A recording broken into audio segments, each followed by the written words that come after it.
കേരളത്തിന് ഗുണകരമായിട്ടുള്ള രീതിയിൽ ഇനിയുള്ള കാലം നമ്മുടെ സമൂഹത്തിൽ മതേതരത്വവും അതുപോലെ തന്നെ സാമൂഹികമായിട്ടുള്ള ഐക്യവും ശക്തിപ്പെടുത്താനുള്ള പരിപാടികളുമായിട്ട് ഞാൻ മുന്നോട്ട് പോകും.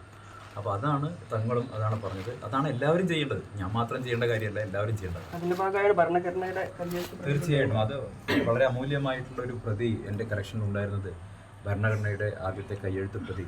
അത് ഈ സന്ദർഭത്തിൽ തങ്ങൾക്ക് കൊടുക്കുക എന്നുള്ളത് എൻ്റെ ഒരു ആഗ്രഹമായിരുന്നു. അത് ഞാൻ നൗഷാദ് സാഹിബിനോട് പറഞ്ഞു. അപ്പോൾ അദ്ദേഹം അത് തീർച്ചയായിട്ടും കൊടുക്കാമെന്ന് പറഞ്ഞു. അങ്ങനെയാണ് ഞാനത് കൊണ്ടുവന്ന് കൊടുക്കുന്നത്. നമ്മൾ ഈ രാജ്യത്ത് ജീവിക്കുന്ന മുഴുവൻ പൗരന്മാരും തീർച്ചയായിട്ടും പിന്തുടരേണ്ട നമ്മുടെ ഭരണഘടന. അതാണല്ലോ, ഭരണഘടന ഉയർത്തിപ്പിടിച്ചിട്ടാണല്ലോ നമ്മൾ മുന്നോട്ട് നയിക്കുന്നത്. പലപ്പോഴും ഭരണഘടന മുന്നോട്ട് വയ്ക്കുന്ന മൂല്യങ്ങൾക്കെതിരായിട്ട് നിലകൊള്ളുന്നൊരു സാഹചര്യം ഇപ്പോൾ രാജ്യത്തുണ്ടല്ലോ. അപ്പോൾ സ്വാഭാവികമായിട്ടും ആ ഭരണഘടന ഉയർത്തിപ്പിടിക്കുക എന്നുള്ള കോൺഗ്രസിൻ്റെ ഒരു നിലപാട്, ആ കോൺഗ്രസിൻ്റെ നിലപാട് കൂടിയാണ് ഞാനിവിടെ പറയാൻ ആഗ്രഹിക്കുന്നത്.